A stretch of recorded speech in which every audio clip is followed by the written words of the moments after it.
Here's what I hope to be another short little series for all of my friends trying to work through any kind of shoulder sensitivities and issues.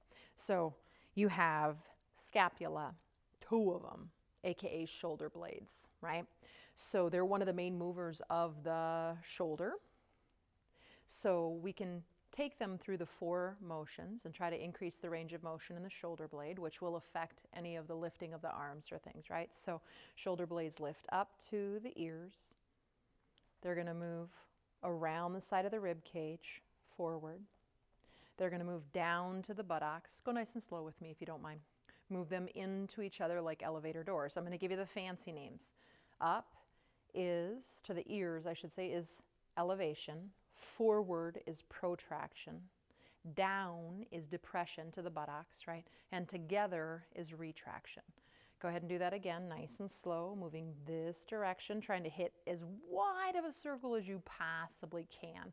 Now reverse it, right? Move them together and down to the buttocks, around the side of the rib cage, up to the ears, together, buttocks, sides of the rib cage, ears, together, buttocks, sides of the rib cage, and ears. And go ahead and come right into that Goldilocks position between the 4.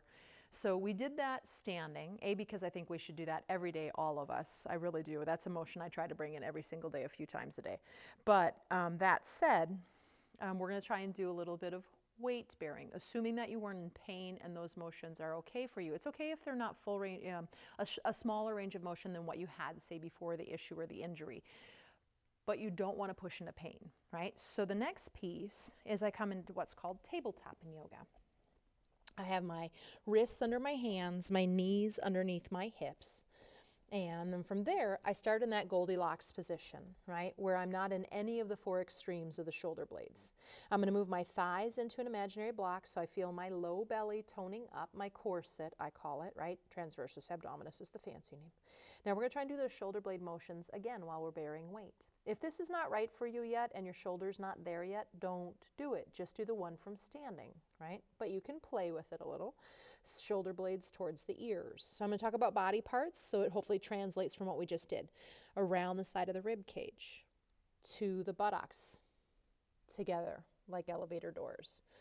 Up to the ears, around the sides of the rib cage, to the buttocks, and together. Let's reverse that. Together, to the buttocks, around the side of the rib cage and up to the ears, together, to the buttocks, around the side of the rib cage, towards the ears, and back into your neutral in what I call the Goldilocks position, right? So you can sit back on the heels if that's okay, or come to kneeling. But I never ever bear weight until I've done it without bearing any weight. One of the things that I forgot to say is when I'm moving through those motions, I am not moving my spinal column, right? I'm trying to keep my spine out of it, and I'm trying to really isolate it in the scapula.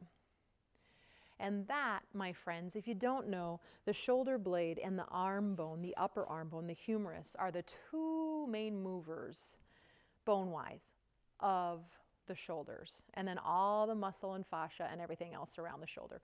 So if we can start to move the fascia and the muscles and get a bigger range of motion with our scapula, it's going to affect us trying to lift our arms or do arm motions, whatever they may be. So hopefully that's helpful. Be well, friends. Namaste.